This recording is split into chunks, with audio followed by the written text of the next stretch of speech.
ഈ കഥ ആരംഭിക്കുമ്പോൾ കാണിക്കുന്നത് വളരെ മനോഹരമായ ഒരു സ്ഥലം. മഞ്ഞുമലകളും കാട് അങ്ങനെയുള്ള ഒരു ഏരിയ. അവിടുത്തെ ഹൈവേയിലോടിപ്പോ ഒരു കാറിൽ വന്നുകൊണ്ടിരിക്കുകയാണ് ഒരു ചേച്ചിയും അനിയത്തിയും. വണ്ടി ഓടിക്കുന്നതാണ് ചേച്ചി. ഇവളുടെ പേര് ജെന്നിഫർ, അനിയത്തിയുടെ പേര് ലിസ. ഈ ജെന്നിഫർ ഒരു ഡോക്ടറാണ്. അവൾ വർക്ക് ചെയ്യുന്നത് കൊളറാഡോയിലെ സ്നോഫീൽഡ് എന്ന സ്ഥലത്ത്. അവിടേക്കാണ് ജെന്നിഫർ ഇപ്പോൾ അവളുടെ അനിയത്തിയായ ലിസയും കൊണ്ടുപോകുന്നത്. ഇനിയിപ്പോൾ അവൾ വർക്ക് ചെയ്യുന്ന ഈ സ്ഥലം എന്ന് പറയുന്നത് അങ്ങനെ വലിയ സെറ്റപ്പുള്ള സ്ഥലമൊന്നുമല്ല, ഒരു ചെറിയ വില്ലേജ് ആണത്. അങ്ങനെ കുറെ നേരത്തെ യാത്രയ്ക്ക് ശേഷം അവർ ആ വില്ലേജിലേക്ക് എത്തി. എന്നാൽ ഈ സമയത്താണ് അവരൊരു കാര്യം ശ്രദ്ധിക്കുന്നത്. അവിടെ റോഡിലൊന്നും ആരെയും കാണുന്നില്ല. എല്ലാ ഏരിയയും ഇങ്ങനെ വിജനമായിട്ട് കിടക്കാണ്. ഈ ലിസയെ സംബന്ധിച്ച് അവൾ ആദ്യമായിട്ടാണ് ഇങ്ങോട്ട് വരുന്നത്. അപ്പൊ അവിടെ ആരും ഇല്ലാത്ത കാണുമ്പം ഇത് വളരെ രസകരമായിരിക്കുന്നല്ലോ. എപ്പോഴും ഈ സിറ്റി എന്താ ഇങ്ങനെ തന്നെയാണോ, ആരുമില്ലാതെ? എന്നാൽ ലിസ അത് ചോദിക്കുമ്പോൾ ജെന്നിഫർ പറയുന്നത്, അങ്ങനെയൊന്നുമല്ല, ഇവിടെ മൊത്തം എപ്പോഴും തിരക്കാണ്. പക്ഷെ ഇപ്പം എന്താണ് ഇവിടെ ആൾക്കാരില്ലാത്തത് എന്നെനിക്ക് അറിയത്തില്ല എന്നാണ് ജെന്നിഫർ പറയുന്നത്. അങ്ങനെ അവരിപ്പം ജെന്നിഫർ താമസിക്കുന്ന വീട്ടിലേക്ക് വണ്ടി നിർത്തി. എന്നിട്ട് അവർ വേഗം തന്നെ വീട്ടിൻ്റെ ഉള്ളിലേക്ക് കയറാണ്. ഇപ്പൊ ഇവളില്ലാത്ത സമയത്ത് ഈ വീട് നോക്കാൻ ഏൽപ്പിച്ചിരിക്കുന്നത് ഈ ജെന്നിഫറിന്റെ ഒരു ഹൗസ് കീപ്പറെയാണ്. അതിലിപ്പോ ഇവർ വീട്ടിനകത്തേക്ക് കയറി ചെല്ലുമ്പോൾ ആ ലേഡി അവിടെ കാണുന്നില്ല. ഇവരിത് എവിടെ പോയി എന്നൊക്കെ ചിന്തിച്ചിട്ട് അവരവിടെ ഇങ്ങനെ നോക്കുമ്പോഴാണ് ആ ഞെട്ടിക്കുന്ന കാഴ്ച അവർ കാണുന്നത്. ആ ഹൗസ് കീപ്പർ ലേഡി അവിടെ മരിച്ചു കിടക്കാണ്. അവരുടെ മുഖത്തൊക്കെ ഞരമ്പുകൾ ഇങ്ങനെ തടിച്ചു പൊങ്ങിയിട്ടുണ്ട്, നീല കളറിൽ, മൊത്തം വികൃതമായിരിക്കുകയാണ്. ഇത് കണ്ട് ജെന്നിഫറിനാണെങ്കിൽ ഒന്നും മനസ്സിലാവുന്നില്ല. അങ്ങനെ ജെന്നിഫർ ഇപ്പൊ താഴേക്കിരുന്ന് ആ ലേഡി ഒന്ന് പരിശോധിച്ചു. ഈ സമയം പുറകിൽ നിൽക്കുന്ന ലിസ ചോദിക്കുന്നത് ഈ ലേഡി ആരെങ്കിലും അടിച്ചു വീഴ്ത്തിയതാണെന്നാണ്. അല്ല ലിസ, ഇവരാരും അടിച്ചു വീഴ്ത്തിയല്ല, പെട്ടെന്ന് ഇവർക്ക് മരണം സംഭവിച്ചതാണ്. നീ ഇവരുടെ ശരീരം നോക്കിക്കേ, എവിടെയും ബ്ലഡ് കാണുന്നില്ല. മാത്രമല്ല സ്ട്രഗിൾ ചെയ്തതിന്റെ ഒരു പാട് പോലും ഇവരുടെ ശരീരത്തിലില്ല. ആരും ഉപദ്രവിച്ചതല്ലെങ്കിൽ പിന്നെ എന്തായിരിക്കും ഇവർക്ക് സംഭവിച്ചിട്ടുണ്ടായിരിക്കുക എന്നൊക്കെയാണ് ജെന്നിഫർ ഇങ്ങനെ പറയുന്നത്. മാത്രമല്ല ആ ലേഡിയുടെ മരണത്തിൽ അവർക്ക് നല്ല വിഷമമുണ്ട്. ഇനിയിപ്പോൾ ഉടനെ തന്നെ കാര്യങ്ങളൊക്കെ പോലീസിനെ അറിയിക്കണം. അതുകൊണ്ട് ജെന്നിഫർ വേഗം ചെന്നിട്ട് അവിടുത്തെ ലാൻഡ് ഫോൺ എടുത്തു. എന്നാൽ ഫോൺ വർക്കാവുന്നില്ല. സാധാരണ അങ്ങനെ ആ ഫോൺ കേടാവത്താണ്. അപ്പൊ അതും കൂടി ആകുമ്പം അവരുടെ സംശയം കൂടി. പെട്ടെന്നാണ് മുകളിൽ നിന്നും എന്തൊരു ശബ്ദം കേൾക്കുന്നത്. അത് കേട്ട് അവർ ശരിക്കും പേടിച്ചുപോയി. അപ്പൊ മുകളിൽ ആരോ ഉണ്ട് എന്നും വിചാരിച്ചിട്ട് അവർ വേഗം തന്നെ വെളിയിലേക്ക് ഇറങ്ങി. എന്നിട്ട് അവരുടെ വണ്ടി എടുത്തിട്ട് പോലീസ് സ്റ്റേഷനിലേക്ക് പോവാം എന്നാണ് അവർ തീരുമാനിച്ചിരിക്കുന്നത്. എന്നാൽ വണ്ടിയിൽ കയറി അത് സ്റ്റാർട്ട് ചെയ്യുമ്പോൾ അത് സ്റ്റാർട്ടാവുന്നില്ല. കുറച്ചു മുമ്പ് വരെ ആ വണ്ടിക്ക് ഒരു കുഴപ്പമില്ലാതായിരുന്നു. ഇനിയിപ്പോൾ എന്തായാലും അതിനെക്കുറിച്ച് ഓർത്ത് അവിടെ നിന്നിട്ട് ഒരു കാര്യമില്ല. പോലീസ് സ്റ്റേഷനിലേക്ക് കുറച്ച് ദൂരം നടക്കാനുള്ളൂ, അതുകൊണ്ട് നടന്നു പോവാം എന്നാണ് അവർ തീരുമാനിക്കുന്നത്. അതിനെ തുടർന്ന് അവർ രണ്ടുപേരും കൂടെ പോലീസ് സ്റ്റേഷനിലേക്ക് നടക്കാൻ തുടങ്ങി. അങ്ങനെ കുറെ നടന്ന് അവരിപ്പോൾ പോലീസ് സ്റ്റേഷനിലേക്ക് എത്തി. എന്നാൽ പോലീസ് സ്റ്റേഷന്റെ അകത്തേക്ക് കയറി കഴിയുമ്പോൾ അവിടുത്തെ കാഴ്ച കണ്ട് അവർ പിന്നെയും ഞെട്ടി. കാരണം അവിടെ ഉണ്ടായിരുന്നത് ഒരേ ഒരു പോലീസുകാരനാണ്. അയാളും ഇപ്പം മരിച്ചു കിടക്കാണ്. നേരത്തെ ആ ലേഡി മരിച്ചല്ലോ, അതേപോലെ തന്നെയാണ് അയാളുടെ ശരീരം ഉള്ളത്. ഇതും കൂടി ആകുമ്പോൾ ലിസയ്ക്കാണെങ്കിൽ ശരിക്കും അങ്ങോട്ട് പേടിയാവാൻ തുടങ്ങി. ഇവരാരും കൊന്നാണെന്ന് തോന്നുന്നില്ല, ഇവർക്കൊക്കെ എന്തോ അസുഖം വന്നാണ് എന്നാണ് ലിസ അവിടെ നിന്ന് ഇങ്ങനെ പറയുന്നത്. അവളിങ്ങനെ വല്ലാണ്ട് വെപ്രാളം കാണിക്കുമ്പോൾ നീ ഒന്ന് അടങ്ങ്, പേടിക്കാതിരിക്കേ, കാര്യങ്ങളൊക്കെ ഞാനൊന്ന് ചെക്ക് ചെയ്യട്ടെന്നൊക്കെ പറഞ്ഞിട്ട് ജെന്നിഫർ അവളെ ആശ്വസിപ്പിച്ചു. എന്നാൽ ലിസ അതൊന്നും കേൾക്കുന്നില്ല. എനിക്ക് ഇവിടെ നിന്നിട്ട് പേടിയാവുന്നു, ഇങ്ങനെ ഒരു സ്ഥലത്തേക്കാണോ നീ എന്നെ കൂട്ടിക്കൊണ്ടു വന്നിരിക്കുന്നത് എന്നൊക്കെ ചോദിച്ചിട്ട് ലിസ ഇപ്പൊ ജെന്നിഫറിന്റെ അടുത്ത് വല്ലാണ്ട് ചൂടാവാണ്. ജെന്നിഫറിനാണെങ്കിൽ എന്താണ് അവളോട് പറയേണ്ടത് എന്നൊരു ഐഡിയയും കിട്ടുന്നില്ല. ഇനിയിപ്പോൾ അവിടെ കിടന്നിട്ട് ബഹളം ഉണ്ടാക്കിയിട്ട് കാര്യമൊന്നുമില്ല എന്ന കാര്യം ലിസയ്ക്കും മനസ്സിലായി. അതുകൊണ്ട് അവളൊന്ന് അടങ്ങി. ഈ സമയം ജെന്നിഫർ ആ പോലീസുകാരനൊന്ന് ചെക്ക് ചെയ്തു. അയാളുടെ പേര് ഹെൻഡേഴ്സൺ എന്നാണ്. അവൾ അയാളുടെ മുഖത്തേക്ക് നോക്കുമ്പോൾ മുഖത്തും ആ നീല ഞരമ്പുകൾ കാണാം. മാത്രമല്ല അയാളുടെ കണ്ണിപ്പോൾ വെള്ള കളറായിരിക്കുകയാണ്. ഇതേസമയം തന്നെ ലിസയാണെങ്കിൽ അവിടെ നിന്ന് ഫോൺ എടുത്തു, ആരെങ്കിലും വിളിക്കാൻ പറ്റുമോ അറിയാൻ. എന്നാൽ ആ ഫോണും വർക്ക് ചെയ്യുന്നില്ല. അതിനിടയിൽ ജെന്നിഫർ ആ പോലീസുകാരന്റെ തല ഇങ്ങോട്ട് തിരിച്ചു നോക്കി. തലയുടെ ഒരു ഭാഗത്ത് മൊത്തം ചോരയാണ്. മാത്രമല്ല അവർ നോക്കുമ്പോൾ അയാളുടെ കയ്യിൽ തോക്ക് കാണുന്നുണ്ട്. അതിന് താഴെയായിട്ട് ബുള്ളറ്റിന്റെ ഷെല്ലുകളും ഇങ്ങനെ ചെതറി കിടക്കുന്നുണ്ട്. അതിൽ നിന്നും അയാൾ ആരെയോ ഷൂട്ട് ചെയ്തിട്ടുണ്ട് എന്ന കാര്യം അവർക്ക് മനസ്സിലായി. ഇതൊരു അസുഖം പടർന്നാണെങ്കിൽ പിന്നെ ആരെയായിരിക്കും അയാൾ ഷൂട്ട് ചെയ്തിട്ടുണ്ടാവുക എന്നാണ് അവർ രണ്ടുപേരും ചിന്തിക്കുന്നത്. ഈ സമയത്താണ് അവിടെ ഷെൽഫിൽ വെച്ചിരിക്കുന്ന തോക്കുകൾ അവർ കാണുന്നത്. ഇനിയിപ്പോൾ വെറും കൈയോടെ പുറത്തേക്ക് ഇറങ്ങി നടന്നു കഴിഞ്ഞാൽ ചിലപ്പോൾ പണി കിട്ടാൻ സാധ്യതയുണ്ട് എന്ന കാര്യം അവർക്കറിയാം. അതുകൊണ്ട് അവർ ആ ഷെൽഫൊക്കെ പൊളിച്ച് അതിൽ നിന്ന് 2 തോക്കെടുത്തു. അതിനുശേഷം അവർ വേഗം തന്നെ സ്റ്റേഷനിൽ നിന്ന് വെളിയിലേക്ക് ഇറങ്ങി. എന്നിട്ട് ആ സ്ട്രീറ്റ് മൊത്തം ഇങ്ങനെ വീക്ഷിക്കുകയാണ്. എന്നാൽ എവിടെയും ഒരാളുടെ അനക്കം പോലും കാണുന്നില്ല. അതിൽ നിന്നും ഈ സിറ്റിയിലുള്ള എല്ലാ ആൾക്കാരും മരിച്ചുപോയി എന്ന കാര്യം അവർക്ക് മനസ്സിലായി. പക്ഷെ എങ്ങനെ ഇത് സംഭവിക്കും? പെട്ടെന്നൊരു ദിവസം എങ്ങനെയാണ് ഒരു സിറ്റിയിലെ മുഴുവൻ ആൾക്കാരും മരിക്കുക? അതൊക്കെയാണ് അവർക്ക് ചിന്തിക്കുന്നത്. ഈ സമയത്താണ് അവിടെ നിർത്തിയിട്ടിരിക്കുന്ന ഒരു കാർ അവർ കാണുന്നത്. അത് സ്റ്റാർട്ട് ചെയ്യാൻ പറ്റുമോ നോക്കാൻ വേണ്ടി അവർ അതിനകത്ത് കയറി. എന്നാൽ അവരുടെ ജീപ്പിന്റെ അതേ അവസ്ഥ തന്നെയായിരുന്നു ഈ കാറിനും. അതും സ്റ്റാർട്ടാവുന്നില്ല. അതുകൊണ്ട് അവരവിടെ നിന്ന് ഇറങ്ങി നടക്കാൻ തുടങ്ങി. ഇപ്പൊ അവർ പോകുന്നത് ജെന്നിഫറിന്റെ ഒരു ഫ്രണ്ടിന്റെ ബേക്കറിയിലേക്കാണ്. അവർ ഏത് സമയം ആ ബേക്കറിയിൽ തന്നെയാണ് ഉണ്ടാവാറുള്ളത്. പക്ഷെ അവർ ചെന്ന് വാതിലിൽ മുട്ടി നോക്കുമ്പോൾ ആരും വാതിൽ ഓർക്കുന്നില്ല. അതുകൊണ്ട് അവർ ആ ബേക്കറിയുടെ പുറകുഭാഗത്തേക്ക് നടന്നു.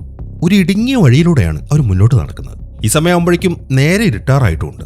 അങ്ങനെ ഒരു സ്ഥലത്ത് എത്തുമ്പോഴാണ് മുകളിൽ നിന്ന് എന്തൊരു ശബ്ദം കേൾക്കുന്നത്. അതിൽ നിന്നും മുകളിൽ എന്തോ ഉണ്ട് എന്ന കാര്യം അവർക്ക് മനസ്സിലായി. അവർ മുകളിലേക്ക് നോക്കുമ്പോൾ അവിടെ ഒരു ലൈറ്റ് കാണാം. അതിന്റെ ഇടയിലൂടെ മുകൾ ഭാഗവും കാണാം. അതിലൊരു നിഴല് മാറുന്ന പോലെ അവർക്ക് തോന്നുകയും ചെയ്തു. അതുകൊണ്ട് പേടിച്ചവര് വേഗം തന്നെ ആ ബേക്കറിക്ക് ഉള്ളിലേക്ക് കയറി. അങ്ങനെ ബേക്കറിക്ക് അകത്തേക്ക് കയറിയതിനു ശേഷം ജെന്നിഫർ ഇപ്പം അവിടുത്തെ ആൾക്കാരെ വിളിക്കാൻ തുടങ്ങി. ജേക്കബ്, അന്ന എന്നു പേരുള്ള 2 ആൾക്കാരാണ് അവിടെ ഉള്ളത്. അവരുടെ പേരിങ്ങനെ ജെന്നിഫർ ഉറക്കെ വിളിച്ചുകൊണ്ടിരിക്കുകയാണ്. എന്നാൽ എവിടെ നിന്നും അവരുടെ ഒരു റിപ്ലൈയും കിട്ടുന്നില്ല. അങ്ങനെ ആ ഒരു പരിശോധനയിലാണ് അവർ പിന്നെയും ഞെട്ടിപ്പോകുന്നത്. അവിടെ ഒരു ടേബിളിന്റെ മുകളിലായിട്ട് 2 കൈപ്പത്തിയിരിക്കുന്നു. അത് ആ ബേക്കറിയിലെ ജേക്കബിന്റെ കൈകളാണ്. അയാൾ എന്തോ മാവ് പരത്തിക്കൊണ്ടിരിക്കുന്നതിനിടയിലാണ് ആ 2 കൈയും കട്ടായി പോയിരിക്കുന്നത്. എന്നാൽ അയാളുടെ ശരീരത്തിന്റെ ബാക്കി ഭാഗങ്ങളൊന്നും അവിടെ കാണുന്നുമില്ല. അതൊക്കെ കണ്ടിങ്ങനെ ഞെട്ടി നിൽക്കുമ്പോഴാണ് അവിടെ വെച്ചിരിക്കുന്ന വലിയൊരു ഓവനിൽ അലാറം ഓടിക്കുന്നത്. അതിന് തുറന്ന് അവർ ആ ഓവൻ തുറന്നു നോക്കി. അതിനകത്ത് എന്തോ കുക്ക് ചെയ്യാൻ വേണ്ടി വെച്ചിട്ടുണ്ട്. അവരിപ്പോൾ അതിലേക്ക് നോക്കി നിൽക്കുമ്പോഴാണ് പെട്ടെന്ന് 2 തലകൾ ആ ഓവന്റെ ഉള്ളിലേക്ക് വീഴുന്നത്. അത് ജേക്കബിന്റെയും അന്നയുടെയും തലകളായിരുന്നു. അത് കണ്ട് അവർ ശരിക്കും ഞെട്ടിത്തെറിച്ചുപോയി. അങ്ങനെ അവർ വേഗം തന്നെ വെളിയിലേക്ക് ഓടാൻ തുടങ്ങി. എന്നാൽ ഈ സമയത്താണ് അവിടുത്തെ ഫോൺ ബെല്ലടിക്കുന്നത്. അതിനെ തുറന്ന് ജെന്നിഫർ ചെന്നിട്ട് ആ ഫോൺ എടുത്തു. അതിൽ ഈ സമയം എന്തൊക്കെ പെറുപെറുക്കുന്ന ഒരു ശബ്ദമാണ് കേൾക്കുന്നത്. എന്താണ് സംസാരിക്കുന്നത് എന്ന കാര്യം ജെന്നിഫർ മനസ്സിലാവുന്നില്ല. മാത്രമല്ല അവൾക്ക് പേടിയാവാനും തുടങ്ങി. അതുകൊണ്ട് അവൾ വേഗം തന്നെ ഫോൺ കട്ട് ചെയ്തു. അതിനുശേഷം അവർ പതുക്കെ അവിടെ നടക്കാൻ തുടങ്ങി. എന്നാൽ പെട്ടെന്നാണ് അവർ ഒരു ലൈറ്റ് കാണുന്നത്. അവർ നോക്കുമ്പോൾ അത് 3 പോലീസുകാരായിരുന്നു. അത് പോലീസുകാരാണെന്ന് മനസ്സിലാവുമ്പോൾ അവർക്ക് ആശ്വാസമായി. അതിലിപ്പോൾ അവരുടെ പുറകെ വന്ന പോലീസുകാരൻ അവളുടെ കയ്യിൽ നിന്ന് തോക്ക് മേടിച്ചു. അവന്റെ പേര് സ്റ്റൂ. പിന്നെ ഈ വട്ടത്തിൽ തൊപ്പി വെച്ച ഈ പോലീസുകാരനുണ്ടല്ലോ, ഇവനാണ് നമ്മുടെ നായകൻ. ഇവന്റെ പേര് ഹാമണ്ട്. പിന്നെ ഈ മീശ വെച്ച പോലീസുകാരൻ, ഇവന്റെ പേര് സ്റ്റീവ്. അങ്ങനെ ജെന്നിഫർ കാര്യങ്ങളൊക്കെ പറഞ്ഞതിന് ശേഷം സ്റ്റൂ ഇപ്പം ആ ഓവൻ തുറന്നു നോക്കി. എന്നിട്ട് കുറേ നേരം അവൻ ആ തലകളിലേക്ക് തന്നെ ഇങ്ങനെ നോക്കി നിൽക്കുകയാണ്. ഈ സമയം ഹാമണ്ട് അവനെ വന്ന് വിളിച്ചിട്ടാണ് അവൻ അവിടുന്ന് പോകുന്നത്. അങ്ങനെ അവരെല്ലാവരും കൂടെ ഒരു റൂമിനകത്ത് ഒരുമിച്ച് കൂടി. ഇപ്പൊ ആ മരണങ്ങളൊക്കെ കണ്ടു കഴിയുമ്പോൾ ഹാമണ്ട് പറയുന്നത് നമുക്ക് ഉടനെ തന്നെ ഫോറൻസിക്കിന്റെ ആൾക്കാരെ ഇങ്ങോട്ട് വിളിച്ചു വരുത്തണമെന്നാണ്. എന്നാൽ അത് കേൾക്കുമ്പോൾ ജെന്നിഫർ അതിന് സമ്മതിക്കുന്നില്ല. ഇനി കൂടുതൽ ആൾക്കാരെ ഇങ്ങോട്ട് വിളിച്ചു വരുത്തണ്ട, കാരണം ഞാൻ നോക്കിയിട്ട് ഇവിടെ എന്തോ അസുഖം പടർന്ന പോലെയാണ് എനിക്ക് തോന്നുന്നത്. അതുകൊണ്ട് വേറെ ആരെങ്കിലും കൂടെ ഇങ്ങോട്ട് വന്നു കഴിഞ്ഞാൽ അവർക്കും പണി കിട്ടാൻ സാധ്യതയുണ്ട് എന്നാണ് അവള് പറയുന്നത്. അതേക്കുമ്പോൾ നിങ്ങൾ എന്തൊക്കെയാണ് ഈ പറയുന്നത്? അസുഖം ബാധിച്ചെന്നോ? നിങ്ങൾ അവിടെ കിടക്കുന്ന ആൾക്കാരുടെ തല കണ്ടില്ലേ? തല അറ്റുപോയിരിക്കുകയാണ്. ഒരസുഖം വന്നാൽ എങ്ങനെയാണ് തല അറ്റുപോകുന്നത്? ഇത് മറ്റെന്തോ ഇവിടെ സംഭവിച്ചതാണ്. അതേ ഓഫീസർ, ഞാനും അത് തന്നെയാണ് പറയുന്നത്. നമ്മൾ വിചാരിക്കാത്ത മറ്റെന്തോ ഇവിടെ സംഭവിക്കുന്നുണ്ട്. അതുകൊണ്ട് കൂടുതൽ ആൾക്കാർ ഇങ്ങോട്ട് വിളിക്കേണ്ട എന്ന് തന്നെയാണ് ജെന്നിഫർ പറയുന്നത്. അവൾ ആ കാര്യങ്ങളൊക്കെ പറയുമ്പം അവിടുത്തെ ലൈറ്റൊക്കെ ഇങ്ങനെ മിന്നുന്നുണ്ട്. അവരത് ശ്രദ്ധിക്കുകയും ചെയ്തു. അങ്ങനെ അവരെല്ലാവരും കൂടെ വേഗം തന്നെ വെളിയിലേക്ക് ഇറങ്ങി. ഈ സമയം ഹാമണ്ട് ആണെങ്കിൽ എങ്ങനെയാണ് അവരിങ്ങോട്ട് എത്തിയത് എന്ന കാര്യങ്ങളൊക്കെ ലേഡീസിന്റെ അടുത്ത് പറയാണ്. അതായത് നേരത്തെ മരിച്ച ആ ഹെൻഡേഴ്സൺ എന്ന് പറഞ്ഞ ആ പോലീസുകാരനുണ്ടല്ലോ, അയാളാണ് ഇവർ അർജന്റായിട്ട് സ്റ്റേഷനിലേക്ക് വരണം എന്ന് ഫോൺ വിളിച്ചു പറഞ്ഞത്. അതിനെ തുടർന്നാണ് അവന്മാരിങ്ങോട്ട് എത്തിയത്.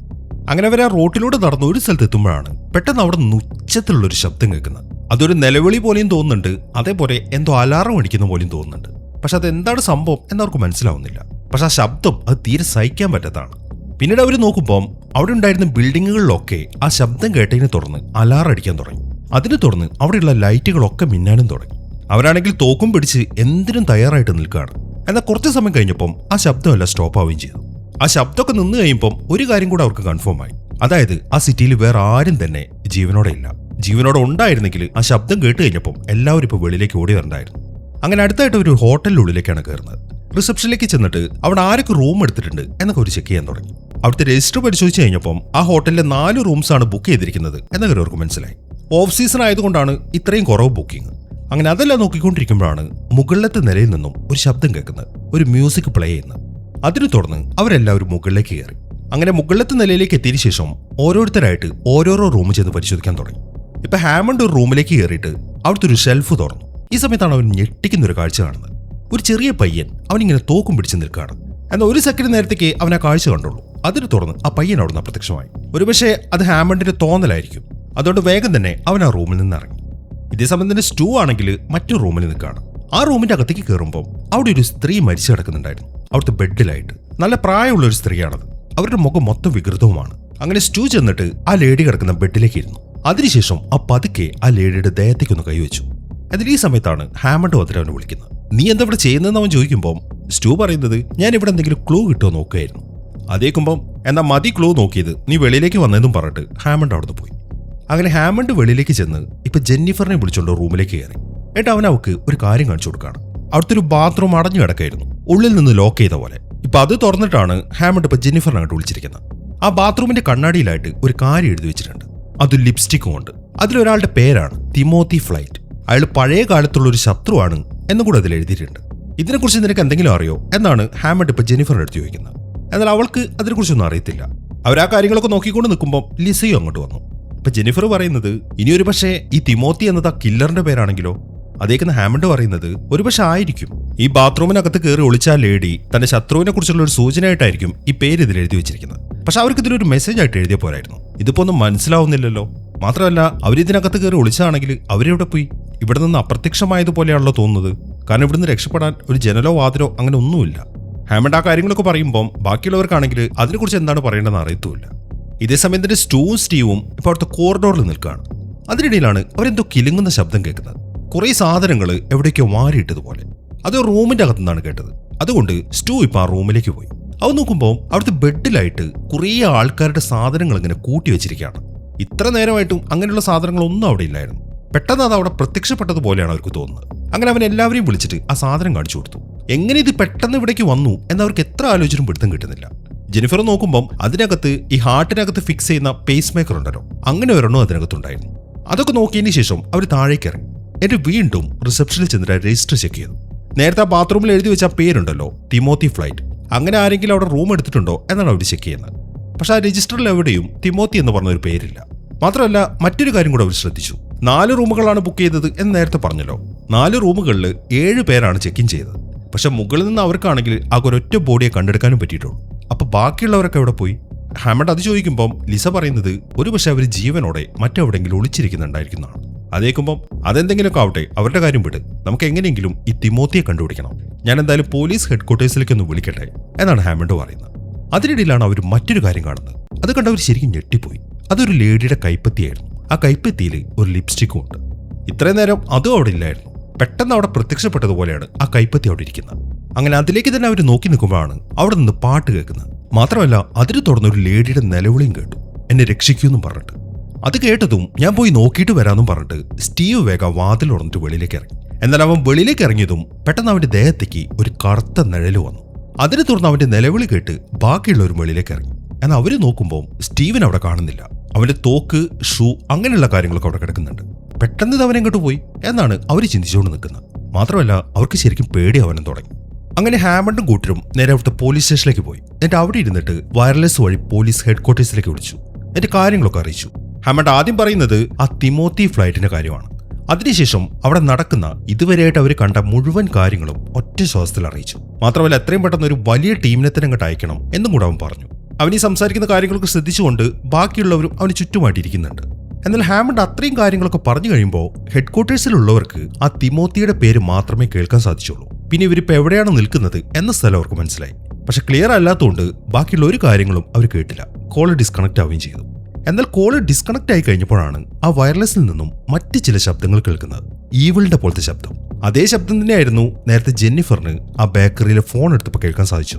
അവൾ ആ കാര്യം അപ്പം തന്നെ ഹാമണ്ടിന്റെ അടുത്ത് പറയുകയും ചെയ്തു. പക്ഷെ അതെന്താണ് സംഭവം, എന്താണ് ആ ശബ്ദം എന്നവർക്ക് ഇപ്പോഴും മനസ്സിലാവുന്നില്ല. അങ്ങനെ ആ ഫോൺ കട്ടായി കഴിഞ്ഞപ്പോൾ ലേഡീസിന് ശരിക്കും നിരാശയായി. ഇനി ആരും തന്നെ അവരെ രക്ഷിക്കാൻ അങ്ങോട്ട് വരാൻ പോകുന്നില്ല.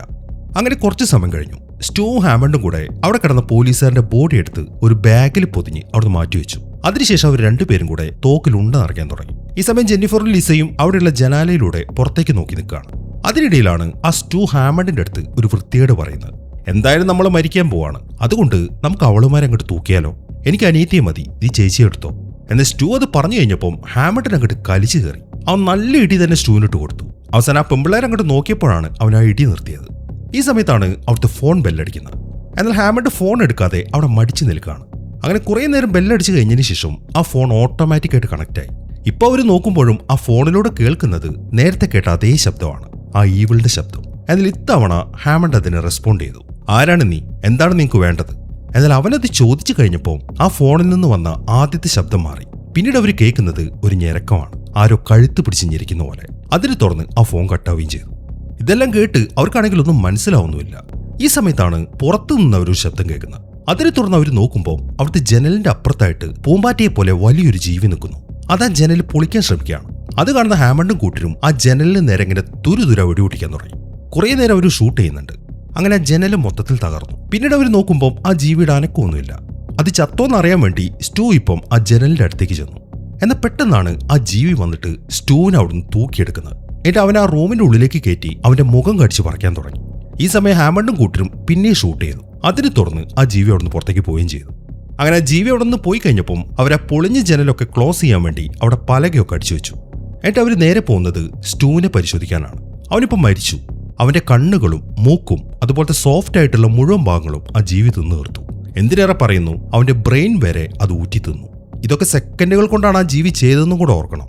ഈ കാര്യങ്ങളൊക്കെ ജെന്നിഫർ പറയുമ്പോൾ അവൻ ചത്ത എന്തായാലും നന്നായി, ഒരു വൃത്തികെട്ടവനായിരുന്നു, എന്നെ കണ്ടപ്പോൾ മുതൽ അവൻ എന്റെ പുറകെയായിരുന്നു എന്നൊക്കെയാണ് അവിടെ ഇരിക്കുന്ന ലിസ പറയുന്നത്. ഹാമണ്ട് ആണെങ്കിൽ ഈ ഒരു അവസ്ഥയിൽ അവളൊന്നും പറയാനും പോയില്ല. അവൾ പറഞ്ഞത് സത്യമായിരുന്നു എന്ന കാര്യം അവനും അറിയാമല്ലോ. ഇനി കാണിക്കുന്നത് മെയിൻ സിറ്റിയാണ്. അവിടെ ഇപ്പോൾ കുഴപ്പമൊന്നുമില്ല, എല്ലാം നോർമലാണ്. അവിടുത്തെ ഒരു ന്യൂസ് പേപ്പർ ഓഫീസിലേക്ക് ഇപ്പോൾ 2 FBI ഉദ്യോഗസ്ഥന്മാർ വന്നു. ഈ സമയം ആ ഓഫീസിനകത്ത് പ്രായമായ ഒരു മനുഷ്യനിരിക്കുന്നുണ്ട്. ഇയാളാണ് ആ തിമോത്തി. ആ പോലീസുകാർ ഇപ്പോൾ അയാളുടെ അടുത്തേക്ക് വന്നതിന് ശേഷം ചോദിക്കുന്നത്, ഞങ്ങൾ നിങ്ങൾ എഴുതിയ ഒരു ആർട്ടിക്കിളിനെ കുറിച്ച് അന്വേഷിക്കാൻ വന്നതാണ്. പഴയ കാലത്തെ ശത്രു എന്ന് ഹെഡ്ലൈൻ ഇട്ട് ഒരു ആർട്ടിക്കിൾ നിങ്ങൾ എഴുതിയിട്ടില്ലായിരുന്നു, അതിനെക്കുറിച്ച്.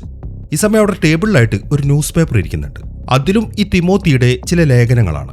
ലോകാവസാനത്തിനെ കുറിച്ചും പിന്നെ ഡിമോൺസിനെ കുറിച്ചൊക്കെയാണ് അയാൾ അതിൽ എഴുതി വെച്ചിരിക്കുന്നത്. അതിലേക്കൊന്ന് നോക്കിയതിനു ശേഷം ആ പോലീസുകാർ ഇപ്പോൾ തിമോത്തിയോട് പറയുന്നത് നിങ്ങൾ ഞങ്ങളുടെ കൂടെ വരണമെന്നാണ്. ഈ സമയം ഹാമണ്ടും കൂട്ടരും ആ പോലീസ് സ്റ്റേഷനിൽ തന്നെയാണ്. ലിസ കുറച്ച് അപ്പുറത്തായിട്ട് എന്താ ആലോചിച്ച് കിടക്കുന്നുണ്ട്. ഈ സമയം തന്നെ അവർ സ്റ്റൂവിന്റെ ബോഡി ഒരു ബാഗിലാക്കി അവിടുത്തെ വാഷ് ബേസിന്റെ അടുത്ത് വെച്ചിരിക്കുകയാണ്.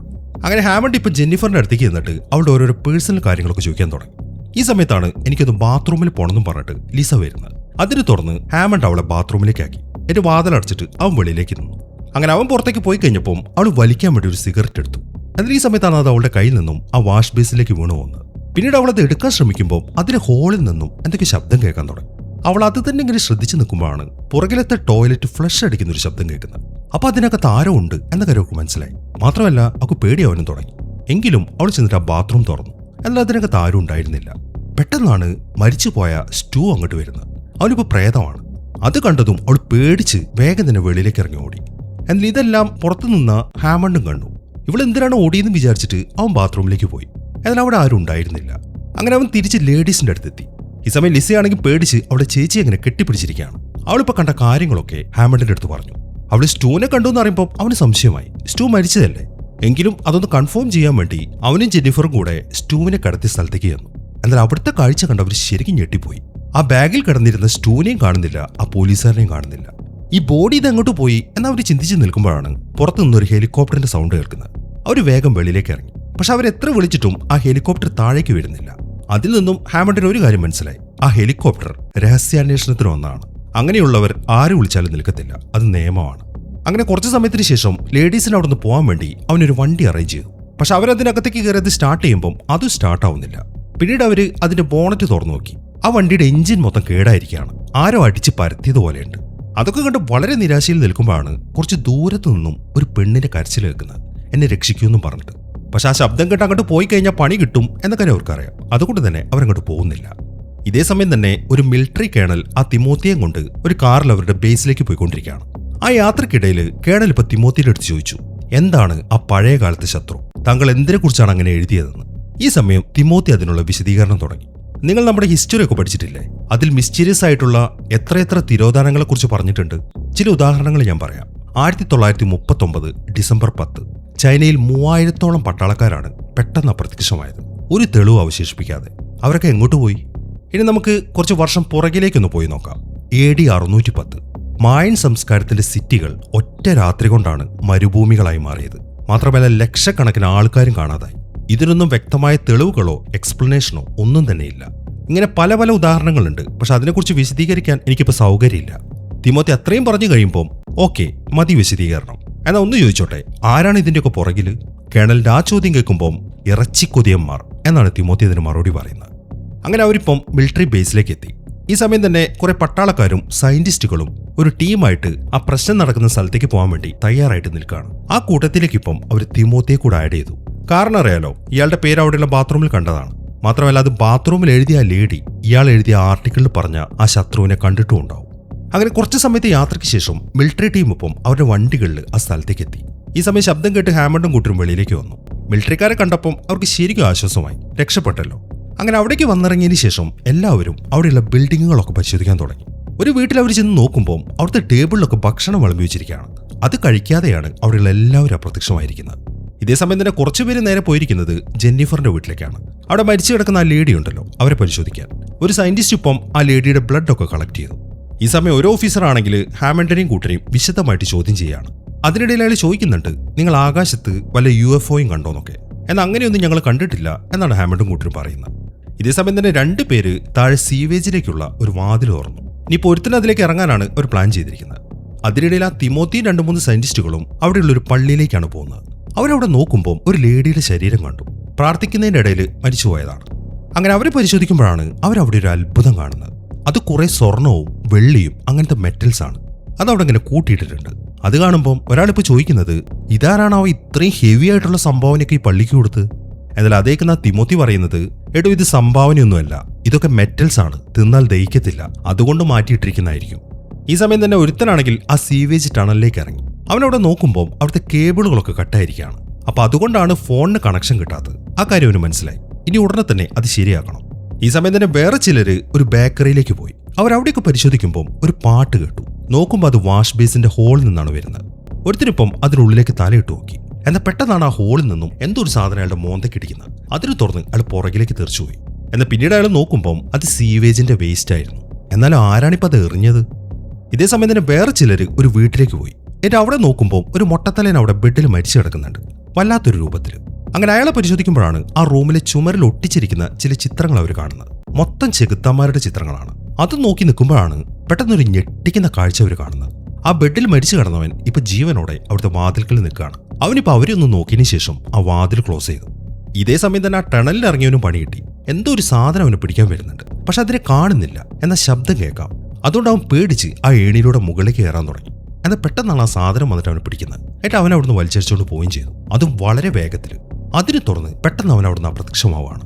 ഇതൊക്കെ കണ്ട് പുറത്തുള്ളവൻ ശരിക്കും ഞെട്ടിത്തെറിച്ചാണ് അവിടെ നിൽക്കുന്നത്. പെട്ടെന്നാണ് ആ ജീവി വന്നിട്ട് അവനെയും പിടിക്കുന്നത്. ഇതേസമയം തന്നെ ഇതെല്ലാം അവന്റെ സ്യൂട്ടിലെ ക്യാമറ വഴി ഹാമണ്ടും കൂട്ടരും മിലിറ്ററിക്കാരുടെ ഒരു വണ്ടിക്കകത്തിരുന്ന് കാണുന്നുണ്ട്. അപ്പൊ ആ കുഴിക്കുള്ളിലാണ് സംഭവം എന്നൊക്കെ അവർക്ക് മനസ്സിലായി. ഈ സമയം തന്നെ ആ പള്ളിയിൽ കയറിയവരാണെങ്കിൽ ഇപ്പോഴും അവിടെ തന്നെയാണ്. അവരവിടുത്തെ കാര്യങ്ങളൊക്കെ നോക്കുമ്പോഴാണ് ഒരു നായ അങ്ങോട്ട് വരുന്നത്. എന്നാൽ ആ നായ അവരുടെ അടുത്തേക്ക് എത്തിക്കഴിഞ്ഞപ്പം അത് സാധാരണ ഒരു നായയല്ല എന്നൊക്കെ അവർക്ക് മനസ്സിലായി. അതുകൊണ്ട് അവരെന്തെങ്കിലും ചെയ്യാൻ തുടങ്ങുന്നതിന് മുമ്പ് ആ നായയുടെ ശരീരത്തിൽ നിന്നും ഒരു ടെന്റക്കിൾ പുറത്തേക്ക് വന്നു. എന്നിട്ട് അതെല്ലാവരും അറ്റാക്ക് ചെയ്യാണ്. ഇതെല്ലാം കാണുമ്പോൾ അവിടെ നിൽക്കുന്ന പട്ടാളക്കാരൻ അതിനെതിരെ ഷൂട്ട് ചെയ്യുന്നുണ്ട്. എന്നാൽ ഒരു കാര്യം ഉണ്ടായില്ല. നിമിഷ നേരം കൊണ്ട് അതെല്ലാവരെയും കൊന്നുകളഞ്ഞു. എന്നാൽ ഒരാളെ മാത്രം അത് കൊല്ലുന്നില്ല. അത് ആ തിമോത്തിയാണ്. അത് തന്നെ എന്താണ് വെറുതെ വിട്ടത് എന്നൊക്കെ ആലോചിച്ച് അയാൾ നിൽക്കുമ്പോഴാണ് അവിടെ മരിച്ചു കിടന്നിരുന്ന എല്ലാവരും പെട്ടെന്ന് എഴുന്നേറ്റ് വരുന്നത്. ആ ജീവി ഇപ്പം അവരുടെ രൂപത്തിലേക്ക് മാറിയതാണ്. അങ്ങനെ തിമോത്തി ഒന്ന് നോക്കിയതിനു ശേഷം അവരെല്ലാവരും വാ തുറന്നു. ഈ സമയം അവരുടെ വായ്ക്കകത്തുകൂടെ ആ ജീവി സംസാരിക്കുന്നതാണ് തിമോത്തി കേൾക്കുന്നത്. നിങ്ങളെ ഞാൻ ഇവിടേക്ക് എത്തിച്ചതാണ് മിസ്റ്റർ തിമോത്തി. നിന്റെ റിസർച്ച് കാരണം എന്റെ സാന്നിധ്യം ആദ്യമായിട്ട് കണ്ടെത്തിയത് നീയാണ്. നിന്നെ എനിക്ക് ആവശ്യമുണ്ട്. അതുകൊണ്ട് പോയി എന്നെക്കുറിച്ച് സുവിശേഷം എഴുത്. ആ ജീവി അത്രയും പറഞ്ഞു കഴിയുമ്പോൾ തിമോത്തി വേഗം തന്നെ അവിടെ ഇറങ്ങി ഓടി. ഈ സമയം തന്നെ ഹാമണ്ടും കൂട്ടരും ആ സീവേജിന്റെ കുഴിയുടെ അടുത്തേക്ക് എത്തി. എന്നിട്ട് അവിടെ നോക്കുമ്പോഴാണ് തിമോത്തി അങ്ങോട്ട് ഓടി വരുന്നത്. എന്നിട്ട് അയാൾ പറയുന്നത് ആ ജീവി അതെല്ലായിടത്തും ഉണ്ട് എന്നാണ്. അത്രയും പറഞ്ഞ് അയാൾ തളർന്ന് താഴേക്കിരുന്നു. ഈ സമയം തന്നെ ഒരു പട്ടാളക്കാരൻ ആ കുഴിയുടെ തൊട്ടടുത്താണ്. പെട്ടെന്നാണ് ആ ജീവി ആ കുഴിയിൽ നിന്നും അയാളുടെ ശരീരത്തിലേക്ക് കയറുന്നത്. അത് കണ്ട് ബാക്കിയുള്ളവർ ശരിക്കും ഞെട്ടിപ്പോയി. അങ്ങനെ അയാളെ കൊന്നതിന് ശേഷം ആ ജീവി അയാളുടെ ശരീരം എടുത്തു. എന്നിട്ട് ഒരു കഷ്ണം പൊട്ടിയ ഹെൽമെറ്റിന്റെ ഗ്ലാസ്സിലേക്ക് അയാളും തുപ്പി. അതോടുകൂടെ അതെല്ലാം കൂടിച്ചേർന്ന് ഒരു ഓന്തായിട്ട് മാറുകയാണ്. ഇതൊക്കെ കണ്ട തിമോത്തിക്കാണെങ്കിൽ ഒന്നും മനസ്സിലാവുന്നില്ല. ഈ സമയം ആ ജീവി ആ പട്ടാളക്കാരനിലൂടെ സംസാരിക്കാൻ തുടങ്ങി. ഈ ഓന്തിനെ കണ്ടില്ലേ, ഇതെന്റെ ശരീരത്തിന്റെ ഒരു ഭാഗമാണ്. ഇതെടുത്തോണ്ട് പോയിട്ട് ശരിക്കൊന്ന് പഠിക്കി, എന്നിട്ട് എന്നെ കുറിച്ച് സുവിശേഷം എഴുത്. ഇതാണ് ആ ജീവി പറയുന്നത്. അത്രയും പറഞ്ഞു കഴിഞ്ഞപ്പോൾ ആ പട്ടാളക്കാരൻ താഴേക്ക് വീണു. ആ ജീവി അയാളിൽ നിന്ന് പോയി. ഈ പട്ടാളക്കാരന്റെ പേര് കോപ്പർഫീൽഡ് എന്നാണ് കേട്ടോ. അങ്ങനെ തിമോത്തി ചെന്നിട്ട് ആ ഓന്തിനെടുത്തു. എന്നിട്ട് അവരുടെ വണ്ടിയിൽ സെറ്റ് ചെയ്തിരിക്കുന്ന ലാബിലേക്ക് പോയി. എന്നിട്ട് അവിടെ വെച്ചിട്ട് അതിനെ പഠിച്ച ശേഷം ചില കാര്യങ്ങളൊക്കെ ബാക്കിയുള്ളവർക്ക് പറഞ്ഞു കൊടുക്കുകയാണ്. ഈ ജീവി ആരുടെ ശരീരം എടുക്കുന്നോ അല്ലെങ്കിൽ കഴിക്കുന്നോ അതോടൊപ്പം ആ വ്യക്തിയുടെ അറിവും കാര്യങ്ങളൊക്കെ ഈ ജീവിക്ക് കിട്ടും. ഇതൊരു ഏലിയൻ ഒന്നുമല്ല, നമ്മുടെ ഭൂമിയിൽ തന്നെ ഉണ്ടായതാണ്. ഏറ്റവും പഴയൊരു ജീവിവർഗം. ഈ ജീവികൾ കാരണമാണ് ദിനോസറുകൾ ഇല്ലാതായത്. പിന്നെ ഇത്രയും കാലം ഇതിനെ നമ്മുടെ കണ്ണിൽ പെടാതിരുന്നത് ഇത് ഭൂമിക്കടിയിൽ ജീവിച്ചുകൊണ്ടാണ്. അവിടെ ഉണ്ടായിരുന്ന ജീവികളെയായിരുന്നു ഇത് ഭക്ഷിച്ചിരുന്നത്. പിന്നീട് എപ്പോഴോ ഭൂമിയുടെ ഉപരിതലത്തിലേക്ക് വന്നു, കുറെ മനുഷ്യരെയും ഭക്ഷിച്ചു. എന്നാൽ മനുഷ്യരെ ഭക്ഷിക്കാൻ തുടങ്ങിക്കഴിഞ്ഞപ്പോൾ അവരുടെ അറിവുകളും ഇതിന് കിട്ടാൻ തുടങ്ങി. പിന്നെ ഈ ജീവിയുടെ മറ്റൊരു പ്രത്യേകത, അതൊരു മനുഷ്യനെ ഭക്ഷിക്കുമ്പോൾ അല്ലെങ്കിൽ കാണുമ്പോൾ മനുഷ്യ മനസ്സിലെ സങ്കല്പങ്ങളും അതിന് മനസ്സിലാക്കാൻ സാധിക്കും. ചുരുക്കി പറഞ്ഞു കഴിഞ്ഞാൽ ഒരു മനുഷ്യൻ സ്വപ്നത്തിൽ കാണുന്ന രൂപം വരെ ഈ ജീവിക്ക് സ്വീകരിക്കാൻ പറ്റും. എന്നാൽ ഇവർ ഈ കാര്യങ്ങളൊക്കെ അവിടെ ഇരുന്ന് ഡിസ്കസ് ചെയ്യുമ്പോൾ ആ ടണലിലൂടെ ഇതെല്ലാം ജീവിക്കും കേൾക്കുന്നുണ്ട്. അതിപ്പോൾ ആ ലാബിനകത്ത് സ്ക്രീനിൽ ഒരു മെസ്സേജ് കാണിച്ചു. അത് മനുഷ്യ മനസ്സിലെ ദൈവങ്ങളെക്കുറിച്ചുള്ള ചിന്തകളാണ്. ആ കാര്യങ്ങൾ വരെ ആ ജീവി മനസ്സിലാക്കിയിരിക്കുന്നു. അതെല്ലാം സ്ക്രീനിൽ എഴുതി കാണിച്ചതിന് ശേഷം അത് മറ്റൊരു സ്ക്രീനിൽ അവരോട് സംസാരിക്കാൻ തുടങ്ങി. ലോകത്തിനോട് വിളിച്ചു പറ തിമോത്തി, എല്ലാം അവസാനിക്കാറായെന്ന്. നിങ്ങൾ പ്രാർത്ഥിക്കുന്ന ദൈവങ്ങളുണ്ടല്ലോ, അതൊന്നും യാഥാർത്ഥ്യമല്ല. എന്നാൽ ഞാൻ യാഥാർത്ഥ്യമാണ്. അതുകൊണ്ട് നിങ്ങളുടെ രക്ഷ എന്റെ കയ്യിൽ മാത്രമാണ്. ഇത് പോയിട്ട് ലോകത്തിനോട് വിളിച്ചു പറ എന്നാണ് ആ ജീവി പറയുന്നത്. ചുരുക്കി പറഞ്ഞു കഴിഞ്ഞാൽ മനുഷ്യ മനസ്സിൽ നിന്നും ദൈവത്തിന്റെ കൺസെപ്റ്റ് എടുത്ത് ആ ജീവി അതിനെ തന്നെ ദൈവമായിട്ട് കാണുകയാണ്. അത്രയും പറഞ്ഞതിന് ശേഷം ആ ജീവി അവിടുന്ന് പോയി. ഇതെല്ലാം കേട്ട് ഹാമണ്ടിനാണെങ്കിൽ ശരിക്കും ദേഷ്യം വന്നു. ആ ജീവി ദൈവമൊന്നുമല്ല, അതിനെന്തെങ്കിലും ഒരു വീക്ക്നെസ് ഉണ്ടാവും. അത് കണ്ടുപിടിച്ചിട്ട് നമുക്കതിനെ എത്രയും പെട്ടെന്ന് കൊന്നു കളയണം എന്നാണ് ഹാമണ്ട് പറയുന്നത്. പക്ഷെ അവർ ഈ സംസാരിക്കുന്ന കാര്യങ്ങളൊക്കെ ആ ജീവിക്കും കേൾക്കാൻ പറ്റുമല്ലോ. അത് ആ കാര്യങ്ങളൊക്കെ കേൾക്കുന്നത് അവിടുത്തെ ഇലക്ട്രോണിക് സാധനങ്ങളൊക്കെ ഓണായി കിടക്കുന്നതുകൊണ്ടാണ്. ഇപ്പൊ ദേഷ്യം വന്ന ജീവി അവർ നിൽക്കുന്ന ആ വണ്ടി മൊത്തത്തിൽ അങ്ങോട്ട് കുലുക്കാൻ തുടങ്ങി. അവർക്കിനി എന്താണ് ചെയ്യേണ്ടത് എന്നൊരു എത്തുംപിടിയും കിട്ടുന്നുമില്ല. അപ്പൊ ആ ജീവി ഇങ്ങനെ അത് കുലുക്കിക്കൊണ്ടിരിക്കുമ്പോൾ തങ്ങൾ സംസാരിക്കുന്നൊക്കെ അതിന് കേൾക്കാൻ പറ്റുന്നുണ്ട് എന്ന കാര്യം അവർക്ക് മനസ്സിലായി. അതുകൊണ്ട് അവർ സൈലന്റ് ആവുകയും ചെയ്തു. അങ്ങനെ അവർ സൈലന്റ് ആയി കഴിഞ്ഞപ്പോൾ ആ ജീവി അവിടുന്ന് പോയി. അങ്ങനെ കുറച്ച് സമയം കഴിഞ്ഞു. തിമോത്തി ഇപ്പൊ ആ ജീവിയുടെ ശരീരഘടന പഠിച്ചുകൊണ്ടിരിക്കുകയാണ്. അത് അറിഞ്ഞാലേ അതിനെങ്ങനെ കൊല്ലാം എന്ന് കണ്ടുപിടിക്കാൻ പറ്റൂ. പക്ഷെ അത് പ്രോസസ്സായിട്ട് വരാൻ കുറച്ച് സമയമെടുക്കും. ഇതേസമയം തന്നെ കുറച്ച് പട്ടാളക്കാര് അവരുടെ ഒരു ക്യാമ്പിലുണ്ട്. മറ്റുള്ളവരുടെ ഒരു വിവരവും ഇതുവരെയായിട്ട് അവർക്ക് കിട്ടിയിട്ടില്ല. ആ ഒരു ടെൻഷനിലാണ് അവർ. എന്നാൽ ഈ സമയത്താണ് ആ പള്ളിയിലുണ്ടായിരുന്ന ആ സയന്റിസ്റ്റുകൾ എല്ലാവരും അങ്ങോട്ട് വരുന്നത്. ആ ജീവിയുടെ കൺട്രോൾ തന്നെയാണ് അവർ. പക്ഷെ അത് ആ പട്ടാളക്കാർക്ക് അറിയത്തില്ലല്ലോ. അങ്ങനെ കുറച്ച് സമയം കഴിഞ്ഞു. തിമോത്തിയുടെ ആ പ്രോസസ്സിംഗ് ഒക്കെ കഴിഞ്ഞിട്ട് അയാൾക്ക് റിസൾട്ട് കിട്ടി. അതിൽ നിന്ന് അയാൾക്ക് മനസ്സിലാവുന്നത് ആ ജീവിയുടെ ശരീരം ക്രൂഡ് ഓയിലുമായിട്ട് സാമ്യമുണ്ട്. ഈ ക്രൂഡ് ഓയിൽ എന്താണെന്നറിയാലോ, പെട്രോളൊക്കെ വേർതിരിച്ചെടുക്കുന്നത്. ആ ഒരു കാര്യം മനസ്സിലാക്കി കഴിഞ്ഞപ്പം ആ ജീവിയെ കൊല്ലാനും അയാൾക്കൊരു വഴി കിട്ടി. അതൊരു ബാക്ടീരിയയാണ്. അതായത് ക്രൂഡ് ഓയിൽ വിഘടിപ്പിക്കാൻ വേണ്ടി മനുഷ്യർ തന്നെ ഉണ്ടാക്കിയൊരു ബാക്ടീരിയ. അത് ആ ലാബിൽ തന്നെയുണ്ട്. മാത്രമല്ല അത് മനുഷ്യ ശരീരത്തിൽ ഒരു പ്രശ്നവും ഉണ്ടാക്കുകയില്ല. ഇനിയിപ്പോൾ ആ ബാക്ടീരിയ ആക്കിയ സിറിഞ്ച് ആ ജീവിക്ക് നേരെ ഷൂട്ട് ചെയ്താൽ മാത്രം മതി. പക്ഷെ അവർക്കുള്ള ഏറ്റവും വലിയ പ്രശ്നം എങ്ങനെ ആ ജീവിയെ അവരുടെ മുന്നിലേക്ക് കൊണ്ടുവരുന്നുള്ളതാണ്. ഇത്രയും കാര്യങ്ങളൊക്കെ അവർ ഡിസ്കസ് ചെയ്യുന്നത് ആ ലാബിന്റെ പവർ ഓഫ് ആക്കിയിട്ടാണ്. അതുകൊണ്ട് തന്നെ ഇതൊന്നും ആ ജീവി കേൾക്കുന്നുമില്ല. ഈ സമയം തന്നെ ആ പട്ടാള ക്യാമ്പിലെ അവസ്ഥയാണെങ്കിൽ അവിടുത്തെ മുഴുവൻ ആൾക്കാരെയും ആ ജീവി കൊന്നു കളഞ്ഞു. അങ്ങനെ കുറച്ച് സമയങ്ങൾ കൂടെ കഴിഞ്ഞു. അവരിപ്പോൾ ആ ബാക്ടീരിയ റെഡിയാക്കിയല്ലോ. ഇനി അത് ഷൂട്ട് ചെയ്യാൻ ഒരു തോക്ക് വേണം. പക്ഷെ ആ തോക്കിരിക്കുന്നതോ വേറൊരു വണ്ടിയിലാണ്. പുറത്തേക്ക് ഇറങ്ങി പോകണം. അങ്ങനെ ഹാമണ്ട് വെളിയിലിറങ്ങി. ഏറ്റവും മറ്റേ വണ്ടിക്ക് അടുത്തേക്ക് നടക്കുമ്പോഴാണ് അവന്റെ പുറകിൽ ആ നായ വരുന്നത്. അതിപ്പോൾ അവനെ തന്നെ നോക്കിയിരിക്കുകയാണ്. അതൊരു സാധാരണ നായയാണ് എന്നാണ് അവൻ വിചാരിച്ചത്. അങ്ങനെ ഹാമണ്ട് മറ്റേ വണ്ടിക്കകത്തേക്ക് കയറി. എന്നിട്ട് ആ തോക്കെടുക്കാൻ തുടങ്ങുമ്പോഴാണ് പെട്ടെന്ന് ആ കോപ്പർ ഫീൽഡ് അങ്ങോട്ട് വരുന്നത്. ഹാമണ്ട് ശരിക്കും ഞെട്ടിപ്പോയി. അയാളിലൂടെ തന്നെ ആ ജീവി വാച്ച് ചെയ്യാണ് എന്ന കാര്യം അവന് മനസ്സിലായി. പക്ഷെ അവർ ഡിസ്കസ് ചെയ്ത കാര്യങ്ങളൊന്നും ആ ജീവി കേട്ടിട്ടില്ലല്ലോ. അതുകൊണ്ട് പേടിക്കേണ്ട കാര്യമില്ല. അങ്ങനെ അവൻ പതുക്കെ താഴേക്കിരുന്ന് ആ തോക്കുകൾ അടങ്ങിയ പെട്ടിയെടുത്തു. എന്നാൽ പിന്നീട് തിരിഞ്ഞു നോക്കുമ്പോൾ ആ കോപ്പർ ഫീൽഡിനെ അവിടെ കാണുന്നുമില്ല. അങ്ങനെ വളരെ ആശ്വാസത്തോടെ ഹാമണ്ട് ആ പെട്ടികളുമായിട്ട് വെളിയിലേക്ക് ഇറങ്ങി. എന്നാൽ ഈ സമയത്താണ് അവനെ തടഞ്ഞുകൊണ്ട് ആ നായ അവന്റെ മുന്നിൽ വന്ന് നിൽക്കുന്നത്. ആ നായയുടെ കണ്ണുകളിലൊരു മാറ്റം കാണാം. അതിൽ നിന്നും ആ നായയും ആ ജീവിയാണ് എന്ന കാര്യം ഹാമണ്ടിന് മനസ്സിലായി.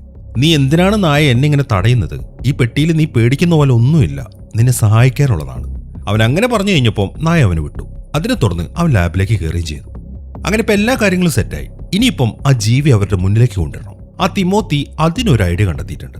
അയാൾ ഇപ്പോൾ ഒറ്റയ്ക്ക് ആ ലാബിൽ നിന്ന് ഇറങ്ങി എന്നിട്ട് ആ കുഴിയുടെ അടുത്തേക്ക് പോവാണ്. അങ്ങനെ ആ കുഴിയുടെ അടുത്തേക്ക് എത്തിയതിനു ശേഷം അയാളിപ്പോൾ ആ ജീവിയോടായിട്ട് സംസാരിക്കാൻ തുടങ്ങി. നീ പറഞ്ഞതുപോലെ നീ ദൈവമാണ് എന്ന് ഞാൻ ബാക്കിയുള്ളവരോട് എല്ലാവരോടും പറഞ്ഞേക്കാം. പക്ഷെ അതിനു മുമ്പായിട്ട് നിനക്ക് എന്റെ മുന്നിലേക്കൊന്ന് വന്നൂടെ? എന്നാൽ ആ ജീവിയുടെ ഭാഗത്തു നിന്നും ഒരു റിപ്ലൈയും ഇല്ല. അത് ആ കുഴിയിൽ നിന്ന് പുറത്തേക്ക് വരുന്നുമില്ല. അത് കാണുമ്പോൾ തിമോത്തി അടവൊന്ന് മാറ്റി. നിനക്കറിയാലോ ജീവി, ഞാൻ നിന്റെ ആളാണ്. എന്നാൽ ലാബിലുള്ളവർ നിനക്കെതിരാണ്. നിന്നെ കൊല്ലാൻ വേണ്ടി അവരെന്തോ ബാക്ടീരിയ ഒക്കെ സെറ്റ് ചെയ്തിട്ടുണ്ട്. പക്ഷെ നിന്നെ കൊല്ലാൻ പറ്റത്തില്ല എന്ന് അവർക്ക് അറിയത്തില്ലല്ലോ, മണ്ടന്മാർ. പക്ഷെ എനിക്കറിയാം. നീ അവർക്കത് കാണിച്ചു കൊടുക്ക്. നിന്റെ വിശ്വരൂപം നീ പുറത്തെടുക്ക് എന്നൊക്കെ അയാൾ വിളിച്ചു പറഞ്ഞു. ഇത്തവണ അയാൾ പറഞ്ഞത് ശരിക്കും ഏറ്റു. പിന്നീട് തിമോത്തി കാണുന്നത് അയാളുടെ മുന്നിലായിട്ട് നിരന്നു നിൽക്കുന്ന 100 കണക്കിന് ആൾക്കാരെയാണ്. ആ സിറ്റിയിൽ നിന്ന് കാണാതായവരെ. തിമോത്തി നോക്കി നിൽക്കെ അവരെല്ലാവരും ഇപ്പം മുകളിലേക്ക് ഉയർന്നു. എന്നിട്ട് എല്ലാവരും കൂടി ചേർന്ന് ഒരു ഭീകര ജീവിയായിട്ട് മാറുകയാണ്. ഈ ഒരു അവസരത്തിനായിരുന്നു ബാക്കിയുള്ളവർ കാത്തിരുന്നത്. അടുത്ത സെക്കൻഡിൽ ഹാമണ്ടും കൂട്ടരും വെളിയിലേക്ക് ഇറങ്ങിയിട്ട് ആ ബാക്ടീരിയ ജീവിക്കുന്ന ഷൂട്ട് ചെയ്യാണ്. അതോടുകൂടെ അത് അതിന്റെ ശരീരത്തിലേക്ക് ഇൻഫെക്റ്റഡ് ആവാനും തുടങ്ങി. ആ ജീവി അത് തീരെ പ്രതീക്ഷിച്ചതല്ല. അതിപ്പോൾ വളരെ ദേഷ്യത്തിൽ അവർ അറ്റാക്ക് ചെയ്യാനും തുടങ്ങി. ഈ സമയം ജെന്നിഫറും ലിസയും നേരെ പോലീസ് സ്റ്റേഷനിലേക്കാണ് കയറുന്നത്, തോക്കിന്റെ ഉണ്ട എടുക്കാൻ വേണ്ടി. അതിനിടയിൽ ഹാമണ്ട് നോക്കുമ്പോൾ ആ ജീവിയെ കാണുന്നില്ല. അത് ആ കുഴിക്കകത്തേക്ക് പോയി എന്ന കാര്യം അവന് മനസ്സിലായി. അതുകൊണ്ട് അവനും ആ ടണലിലേക്ക് ഇറങ്ങി. ഇനിയിപ്പോൾ തിമോത്തിയുടെ കാര്യം പറയുകയാണെങ്കിൽ അയാൾ കുഴപ്പമൊന്നുമില്ലാതെ അവിടെ നിൽക്കുന്നുണ്ട്. അങ്ങനെ തോക്കുകളും മറ്റും എടുത്ത് ജെന്നിഫറും ലിസയും വെളിയിലേക്ക് ഇറങ്ങാൻ തുടങ്ങുമ്പോഴാണ് ആ സ്റ്റൂ അങ്ങോട്ട് വരുന്നത്. അത് കാണുമ്പോൾ അവർ സ്റ്റൂവിന് നേരെ ഷൂട്ട് ചെയ്തു കുറേ നേരം. പക്ഷെ അതുകൊണ്ടൊന്നും ഒരു ഫലവും ഉണ്ടായില്ല. അവന്റെ ശരീരത്തിൽ നിന്നും ആ ജീവി ഇപ്പം അതിന്റെ ടെൻഡക്കിൾ നീട്ടി ഏട്ടാ അവരെ പിടിക്കാൻ വന്നു. അത് കാണുന്ന ലേഡീസ് വേഗം മുകളിലേക്ക് കയറി. എന്നാൽ ആ ജീവിയും വിടുന്നില്ല. ഈ സമയം ജെന്നിഫർ എന്തെന്ന് വെച്ച് കഴിഞ്ഞാൽ ആ സ്റ്റൂവിന്റെ തലക്കിട്ട് ഷൂട്ട് ചെയ്തു. അവന്റെ തല തകരുകയും ചെയ്തു. എന്നാൽ തകർന്നു കഴിയുമ്പോൾ അതിനകത്തുനിന്ന് ആ ജീവി വെളിയിലേക്ക് വന്നു. ഇനിയിപ്പോൾ അതിനെ കൊല്ലാൻ അവളുടെ മുമ്പിലാകെ ഒരൊറ്റ വഴിയുള്ളൂ. അത് ആ ബാക്ടീരിയ ആണ്. ജെന്നിഫർ ഉടനെ തന്നെ ആ ബാക്ടീരിയ എടുത്തിട്ട് ആ ജീവിക്ക് നേരെ ഷൂട്ട് ചെയ്തു. അതിനെ തുറന്ന് ആ ജീവി മൊത്തം മെൽറ്റായി പോവാണ്. ഇതേ സമയം തന്നെ ഹാമണ്ട് ആണെങ്കിൽ ആ ടണലിലൂടെ നടക്കുകയാണ്. അതിനിടയിലാണ് അവനൊരു കാഴ്ച കാണുന്നത്. അതൊരു പയ്യനായിരുന്നു. ഇതേ പയ്യനെയാണ് ഈ സിനിമയുടെ തുടക്കത്തിൽ ഒരു മിന്നായം പോലെ അവൻ ആ ഷെൽഫിൽ കണ്ടത്. ഈ പയ്യൻ അങ്ങനെ വെറുതെ അവന്റെ മുമ്പിൽ വരുന്നതല്ല. ഈ പയ്യനും അവനും തമ്മിലൊരു കണക്ഷൻ ഉണ്ട്. അതായത് പണ്ട് ഇവൻ FBI-യിലായിരുന്നു ജോലി ചെയ്തിരുന്നത്. അന്നൊരു അന്വേഷണത്തിന്റെ പ്രത്യേക ഘട്ടത്തിൽ ഈ പയ്യൻ ഒരു തോക്കെടുത്തപ്പോൾ ആക്സിഡന്റലി ഹാമണ്ട് ഇവൻ അങ്ങോട്ട് കൊന്നു കളഞ്ഞു. അതിനുശേഷം ആ ഒരു അനുഭവം ഇവനെ വല്ലാണ്ട് വേട്ടയാടി. അതുകൊണ്ടാണ് FBI ജോലിയൊക്കെ രാജിവെച്ചിട്ട് ഇവനിപ്പോൾ ലോക്കൽ പോലീസിലേക്ക് വന്നത്. ഈ ഒരു കാര്യം ആ ജീവി മനസ്സിലാക്കി. അതുകൊണ്ടാണ് ജീവി ഇപ്പം ആ പയ്യന്റെ രൂപത്തിൽ അവന്റെ മുമ്പിലേക്ക് വന്നത്.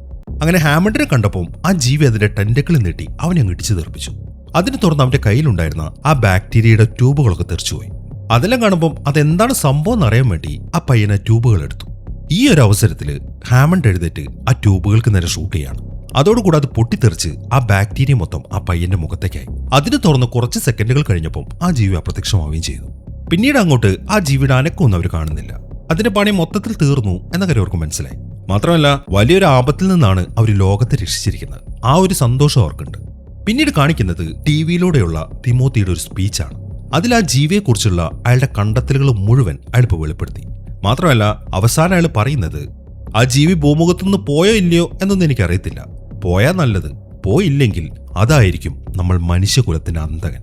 അത്രയും പറഞ്ഞ് തിമോത്തി ആ സ്പീച്ച് അവസാനിപ്പിച്ചു. എന്നാൽ ഇതെല്ലാം ഒരു ബാറിലിരുന്ന് കണ്ടുകൊണ്ടിരിക്കുകയാണ് ഒരു ലേഡി ഒരുത്തനും. ഇപ്പൊ അവര് തമ്മിൽ തർക്കിക്കാൻ തുടങ്ങി. അയാൾ പറയുന്നത് ഇങ്ങനെയൊന്നും ഒരിക്കലും നടക്കില്ല എന്നാണ്. എന്നാൽ ലേഡിയോ നടക്കുമെന്ന്. അങ്ങനെ അവരുടെ ആ തർക്കത്തിനിടയിലാണ് അപ്പുറത്തു നിന്നും ഒരാളുടെ ചിരി അവർ കേൾക്കുന്നത്. അവരെ കളിയാക്കി ചിരിക്കുകയാണ്. നോക്കുമ്പോൾ അത് സ്റ്റൂ ആയിരുന്നു. എന്താ ഈ പറഞ്ഞ കാര്യങ്ങൾ നടക്കുന്നത് നിങ്ങൾക്ക് കാണണോ? ഒരു ചിരിയോടെയാണ് അവനത് അവരുടെ അടുത്ത് ചോദിക്കുന്നത്. ഇവിടെയാണ് ഈ സിനിമ അവസാനിക്കുന്നത്. അപ്പൊ എങ്ങനെയുണ്ടായിരുന്നു? എന്താണെങ്കിലും നിങ്ങളുടെ അഭിപ്രായങ്ങൾ എഴുതിയറിയിക്കാൻ മറക്കരുത്. പിന്നെ ഹൈപ്പ് ചെയ്യാനും മറക്കരുത്. അപ്പൊ പുതിയൊരു കിടിലൻ സിനിമയുമായിട്ട് നമുക്ക് അടുത്ത വീഡിയോയിൽ കാണാം.